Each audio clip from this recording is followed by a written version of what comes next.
نحمدہ و نصلی علی رسولہ الکریم، اما بعد، فاعوذ باللہ من الشیطان الرجیم، بسم اللہ الرحمن الرحیم۔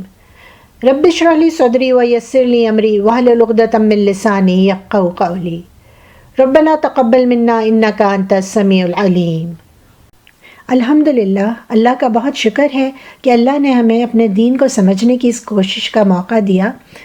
آج ہم ایک ایسے ٹاپک پر بات کریں گے جس کا تعلق ہر فیملی، ہر خاندان سے ہے، لیکن انفارچونیٹلی جس کے حوالے سے رانگ پریکٹسز عام دیکھنے میں آتی ہیں، جس کی اصل وجہ دین کے معاملات سے لا علمی ہے۔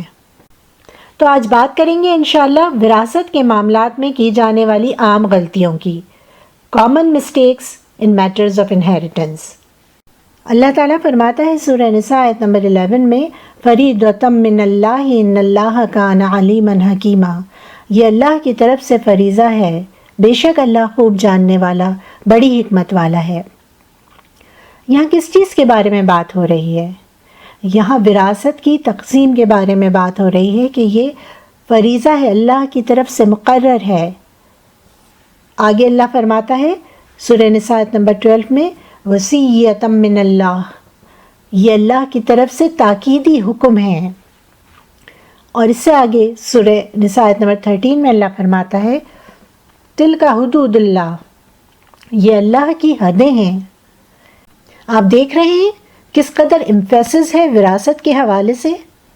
اللہ تعالیٰ نے وراثت میں وارثوں کے حصے مقرر کر دیے ہیں اور اس کو فریضہ قرار دے دیا ہے کہ اللہ کے مقرر کردہ طریقوں کے حساب سے وراثت کو تقسیم کیا جائے۔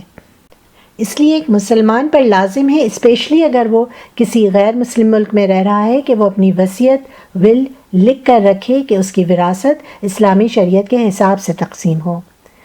اور اگر ایسے ملک میں رہ رہا ہے جہاں اسلامی قانون کا نفاذ ہے تو یہ حصے مقرر ہیں، لیکن جو وراثت کوئی بھی مسلمان چھوڑ کر جاتا ہے اس کے علاوہ بھی چند ایک ایسی چیزیں ہیں جن کا وصیت میں لکھا جانا بے حد ضروری ہے، جیسے کہ اگر کسی سے قرضہ لیا ہوا ہو، یا کسی کے ڈیوز باقی ہوں، یا روزوں کا فدیہ ہو، یا کوئی منت مانی ہو، یا زکوٰۃ ڈیو ہو چکی ہو اور ابھی اس کی ادائیگی باقی ہو، یا کسی کی کوئی امانت آپ کے پاس ہو، یا کسی سے کوئی چیز لی ہو جو اسے واپس کرنی ہو۔ اگر ان کا کوئی اور پروف موجود نہیں تو پھر ان کی ادائیگی ممکن نہیں ہوگی، اور انسان کے اس دنیا سے چلے جانے کے بعد ایک مسلمان کے سر پر یہ ذمہ داری باقی رہ جائے گی۔ لہٰذا ان چیزوں کا وصیت میں لکھنا بے حد ضروری ہے۔ رسول اللہ صلی اللہ علیہ وآلہ وسلم نے فرمایا، It is not permissible for any Muslim who has something to will to stay for 2 nights without having his last will and testament written and kept ready with him۔ 2 راتیں نہیں گزرنی چاہیے ایک مسلمان کے اوپر کہ اس کی وصیت تیار نہ ہو، نہ لکھی ہو۔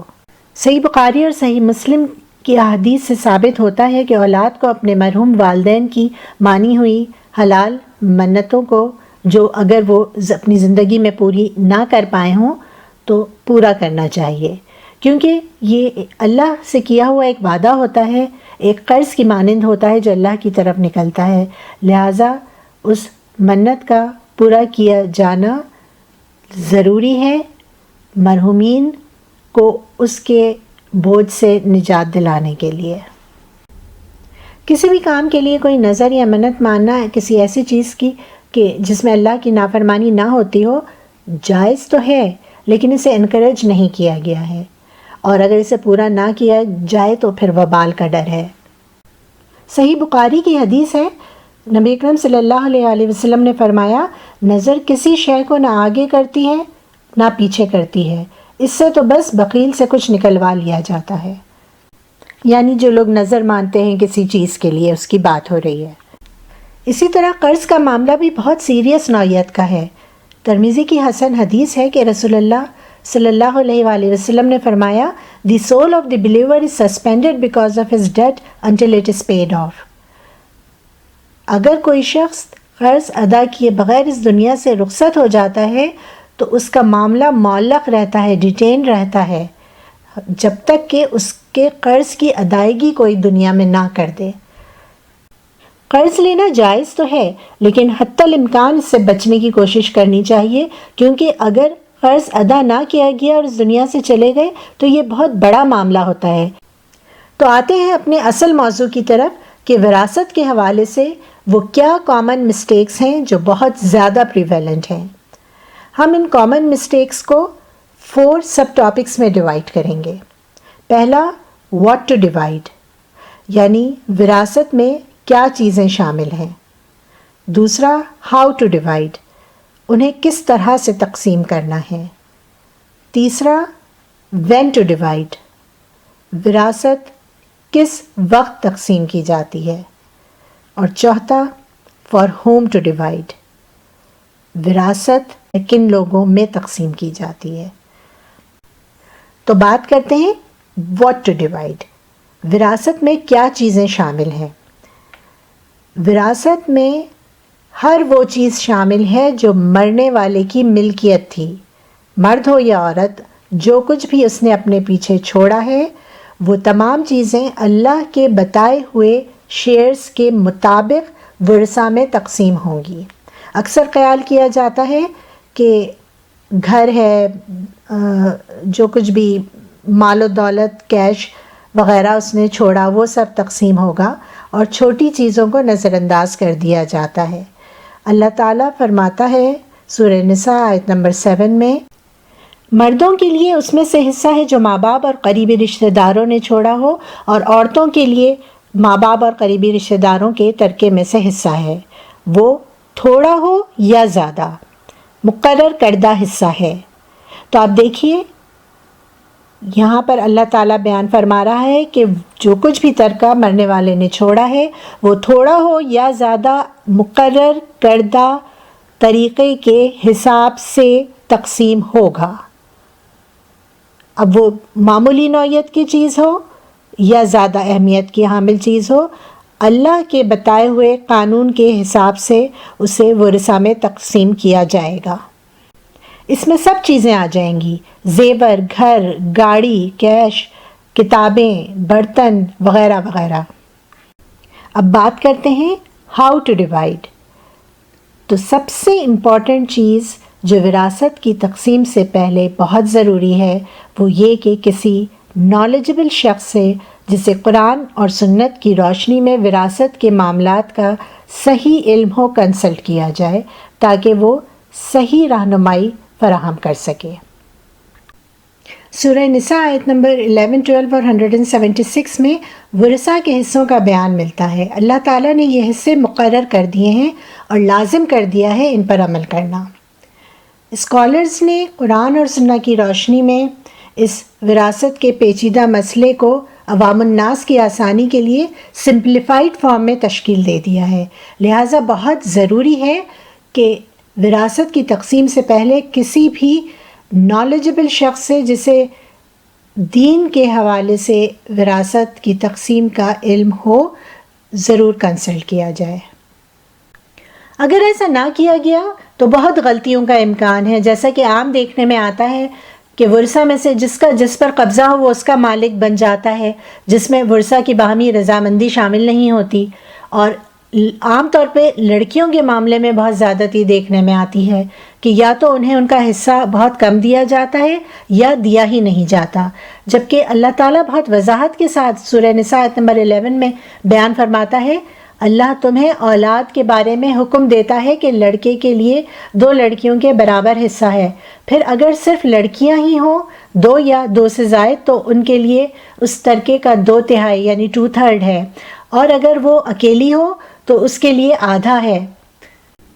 تو آپ دیکھیے وراثت میں لڑکیوں کا شیئر موجود ہے، اللہ تعالیٰ نے ان کا حصہ مقرر کر دیا ہے، چاہے ایک لڑکی ہو یا 1 سے زائد یا لڑکے لڑکیاں ہوں، مختلف سینیریوز بیان کر دیے ہیں۔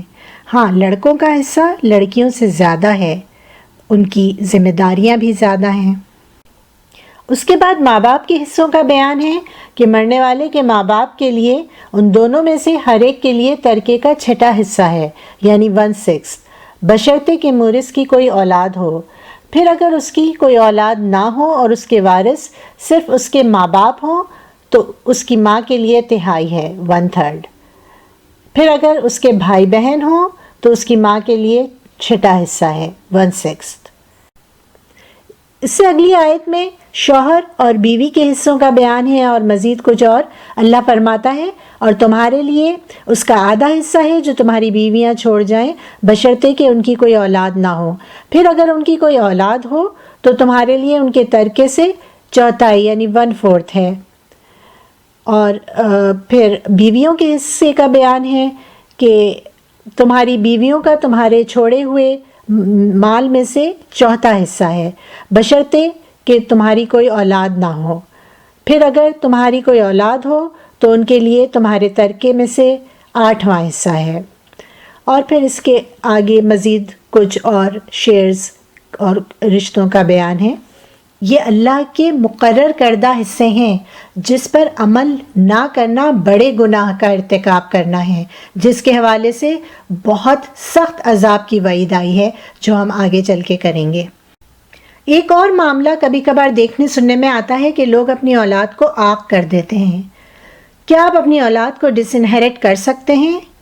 ہرگز نہیں۔ یہ اللہ کے مقرر کردہ حصے ہیں جسے اللہ تعالیٰ نے لازم کر دیا ہے، اور اللہ تعالیٰ نے بندوں میں سے کسی کو اس میں رد و بدل کرنے کی کوئی گنجائش نہیں دی ہے، اور اس پر عمل نہ کرنا بڑے گناہ کا ارتکاب کرنا ہے۔ چونکہ ہم بات کر رہے ہیں ہاؤ ٹو ڈیوائڈ کی، تو یہاں پر اس بات کا تذکرہ ضروری ہے کہ اللہ تعالیٰ نے ان آیات میں ریپیٹڈلی بیان کیا ہے کہ وراثت کی یہ تقسیم مرنے والے کی جانے والی وصیت کے پورا کرنے کے اور قرض کی ادائیگی کے بعد ہوگی، یعنی جب ان دونوں چیزوں کی ٹیک کیئر کر لی جائے گی اس کے بعد جو مال بچے گا اس میں سے وراثت تقسیم ہوگی۔ یعنی مرنے والے کے ترکے میں سے اگر اس پر کوئی قرض تھا یا کوئی ڈیوز باقی تھے تو پہلے اس کی ادائیگی ہوگی، اور اگر اس نے کوئی وصیت چھوڑی ہو تو پہلے اسے پورا کیا جائے گا، اس کے بعد بچے ہوئے مال میں سے وراثت کی تقسیم ہوگی۔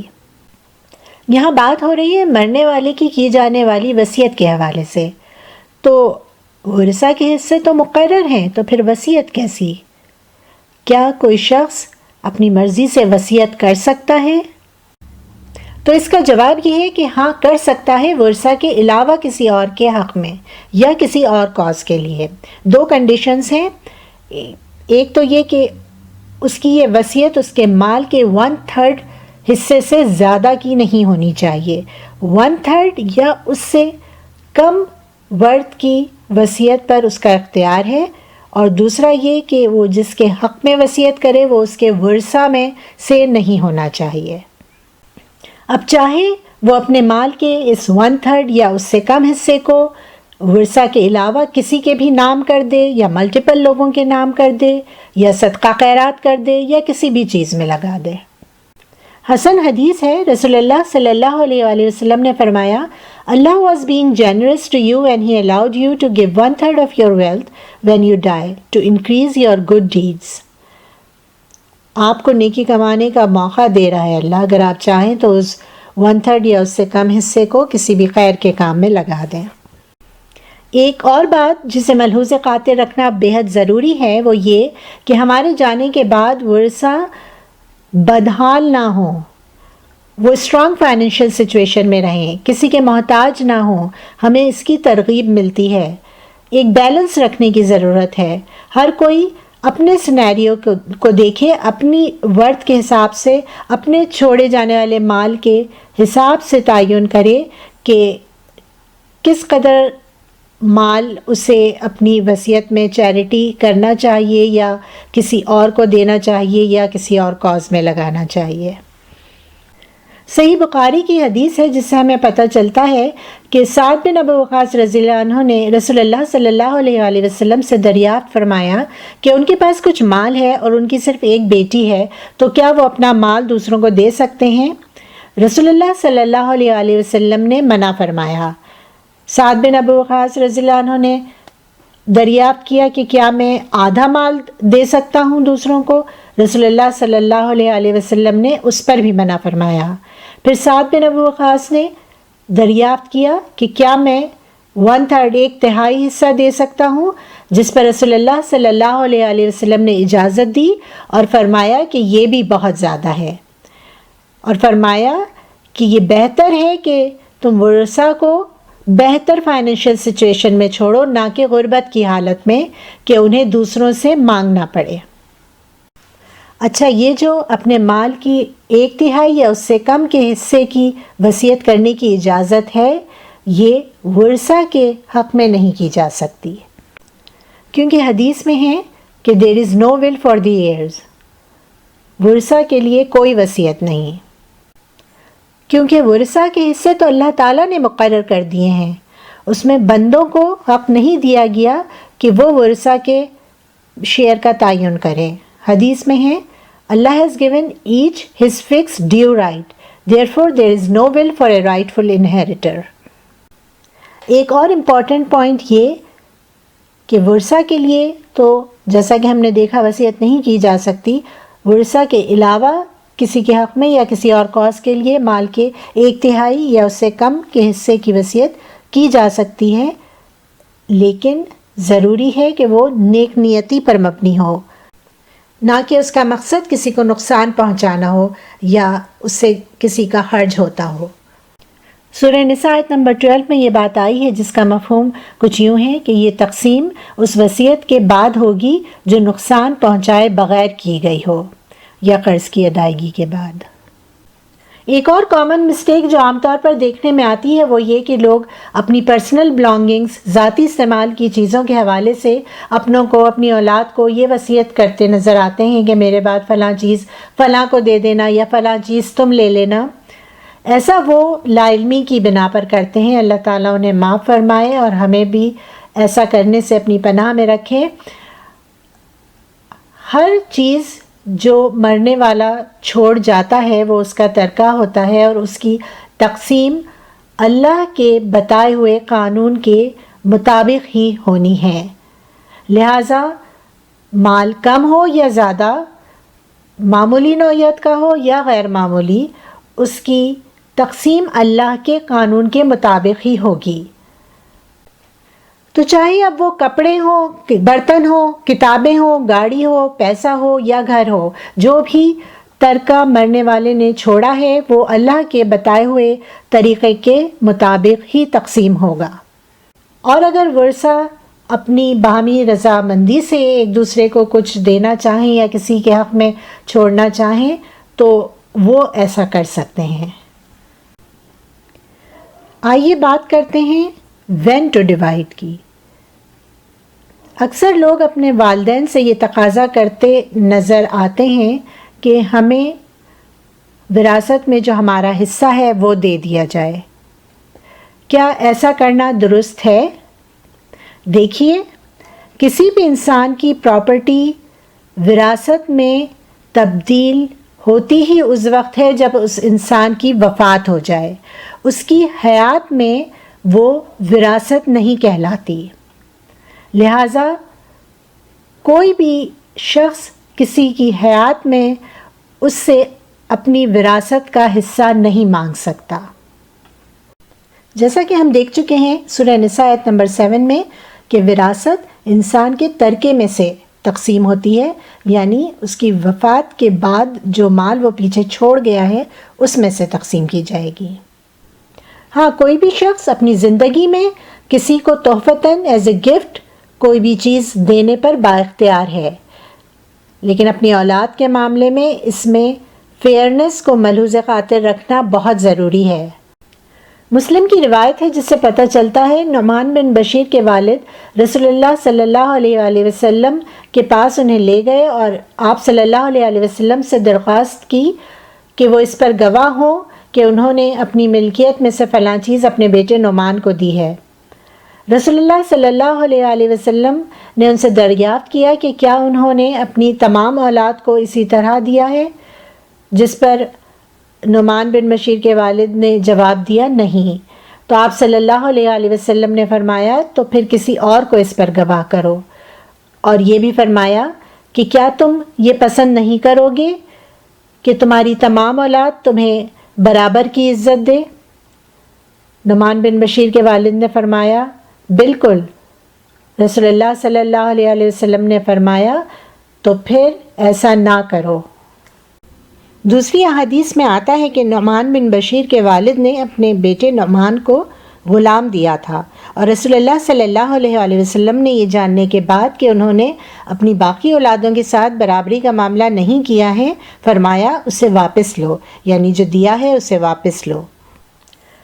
اسکالرز کے مطابق اولاد میں سے اگر کوئی غریب ہو یا قرضے میں ہو یا میڈیکل نیڈ ہو یا اس جیسی اور کوئی وجہ ہو تو ایسی صورت میں اس کی مدد کرنا درست ہے۔ آئیے اب بات کرتے ہیں فار ہوم ٹو ڈیوائڈ، یعنی وراثت کن میں تقسیم ہوگی؟ وراثت ان میں تقسیم ہوگی جن کو اللہ تعالیٰ نے ورثہ قرار دیا ہے۔ قرآن و سنت کی روشنی میں ہمیں پتہ چلتا ہے کہ وراثت میں کن رشتہ داروں کا حق پہلے بنتا ہے، جیسے کہ اولاد، شوہر، بیوی، ماں باپ، اور کن کا بعد میں۔ کیا اڈاپٹڈ چائلڈ جسے گود لیا گیا ہو اس کا وراثت میں حصہ ہوتا ہے؟ نہیں، کیونکہ وہ آپ کی حقیقی اولاد نہیں ہوتا۔ اللہ تعالیٰ سورہ احزاب آیت نمبر 4 میں فرماتا ہے وَمَا جَعَلَ أَدْعِيَاءَكُمْ أَبْنَاءَكُمْ، اور نہ تمہارے منہ بولے بیٹوں کو تمہارے بیٹے بنایا، یعنی حقیقی بیٹے۔ ہاں، اس کو آپ اپنی زندگی میں کچھ گفٹ کرنا چاہیں تو ضرور کر سکتے ہیں، یا پھر اپنی وصیت میں 1/3 یا اس سے کم کا حصہ اس کے نام کر سکتے ہیں، جس پر کہ ہر مسلمان کا اختیار ہے۔ کیا مسلمان اور کافر ایک دوسرے کے وارث ہو سکتے ہیں؟ جیسا کہ بعض اوقات ہوتا ہے کہ اولاد مسلمان ہو گئی، ماں باپ اسٹل ڈس بلیورز ہیں، یا ماں باپ مسلمان ہیں اور اولاد اسلام چھوڑ بیٹھی ہے، تو کیا ایسی صورت میں وہ ایک دوسرے کے وارث ہو سکتے ہیں؟ نہیں، کیونکہ رسول اللہ صلی اللہ علیہ وسلم نے فرمایا the Muslim does not inherit from a kafir and kafir does not inherit from a Muslim. لہٰذا مسلمان کا کافر کی وراثت میں کوئی حصہ نہیں، اور کافر کا مسلمان کی وراثت میں کوئی حصہ نہیں۔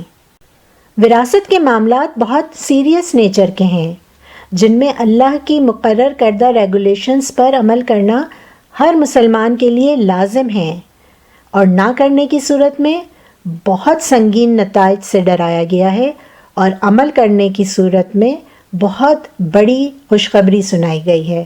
سورہ نساء آیت نمبر 13 میں اللہ فرماتا ہے یہ اللہ کی حدیں ہیں، اور جو کوئی اللہ اور اس کے رسول صلی اللہ علیہ وسلم کی فرما برداری کرے اسے وہ بہشتوں میں داخل فرمائے گا جن کے نیچے نہریں رواں ہیں، ان میں ہمیشہ رہیں گے، اور یہ بڑی کامیابی ہے۔ سورہ نساء آیت نمبر 11 اور 12 میں جہاں اللہ تعالیٰ نے وراثت کے مقرر کردہ حصوں کو بیان کیا ہے، اس کے فوراً بعد اگلی آیت آیت نمبر 13 میں اس پر عمل کرنے والوں کو یہ خوشخبری سنائی ہے، اور اس کے فوراً ہی بعد اس سے اگلی آیت میں اللہ تعالیٰ نے اپنی مقرر کردہ حدوں پر عمل نہ کرنے والوں کے لیے بہت سنگین نتائج کا بیان کیا ہے۔ بہت ہی اسٹرن وارننگ موجود ہے، جو کہ انسان کو اپنی جگہ سے ہلا دینے کے لیے بہت زیادہ کافی ہے۔ سورہ نساء آیت نمبر 14 میں اللہ فرماتا ہے اور جو کوئی اللہ اور اس کے رسول صلی اللہ علیہ وسلم کی نافرمانی کرے اور اس کی حدود سے تجاوز کرے اسے وہ دوزخ میں داخل کرے گا جس میں وہ ہمیشہ رہے گا، اور اس کے لیے ذلت انگیز عذاب ہے۔ تو آپ دیکھیے یہ معمولی نوعیت کے معاملات نہیں ہیں، وراثت کے معاملے کو بہت سنجیدگی سے لینے کی ضرورت ہے، اور اس میں آگاہی بڑھانے کی ضرورت ہے تاکہ اللہ کے مقرر کردہ قانون پر مکمل طور پر عمل درآمد ہو سکے۔ سورہ نساء آیت نمبر 14 میں اللہ کے اس قانون پر عمل نہ کرنے والوں کے لیے ذلت انگیز عذاب کے ذکر کو بار بار پڑھیں، یہ انسان کو لرزہ دینے کے لیے کافی ہے۔ اللہ تعالی ہمیں اس سے محفوظ رکھے، اپنی پناہ میں رکھے، اور جن سے یہ فعل دانستگی یا لا علمی میں سرزد ہو گیا ہے اللہ انہیں اپنی بخشش اور رحمت کے طفیل معاف فرمائے۔ اور جو لوگ حیات ہیں ان کے پاس ابھی مہلت ہے، کہ وہ اپنی وراثت اور وصیت کے معاملات کو درست رکھیں اور اپنے ورثہ کو آگاہ کریں شریعت کے ان اصولوں سے، اور اپنی وصیت میں مینشن کریں کہ آپ کے چھوڑے ہوئے ترکے کو اللہ کی شریعت کے حساب سے تقسیم کیا جائے، چاہے وہ مال تھوڑا ہو یا زیادہ۔ اور جیسا کہ ہم نے حدیث میں ابھی دیکھا کہ رسول اللہ صلی اللہ علیہ وسلم نے فرمایا ایک مسلمان پر 2 راتیں نہیں گزرنی چاہیے کہ اس نے اپنی وصیت نہ لکھی ہو۔ اور ایک اور بہت امپورٹنٹ بات کہ اگر کسی کے حصے میں وراثت کا کوئی ایسا حصہ آ گیا ہو اپنے بڑوں کی یا کسی کی غلطی کے باعث، یا خود غلطی سے کسی شے کو اپنی ملکیت سمجھ بیٹھے ہوں جو کہ اللہ کے قانون وراثت کے حساب سے آپ کا حق نہیں بنتا، تو اسے حقدار کے سپرد کریں تاکہ اللہ کے بنائے ہوئے قانون کے حساب سے معاملات طے پائیں اور اس غلطی کی ریکٹیفیکیشن ہو سکے۔ اللہ تعالیٰ تمام کو معاف فرمائے جن جن سے یہ غلطی ہوئی، اور ہمیں بھی اپنی پناہ میں رکھے ایسی غلطیوں سے۔ اللہ غفور الرحیم ہے، اللہ تعالیٰ ہمیں اور تمام مسلمانوں کو چھوٹے بڑے تمام گناہوں کے لیے معاف فرمائے۔ سبحانک اللہم و بحمدک اشہد ان لا الہ الا انت استغفرک و اتوب الیک۔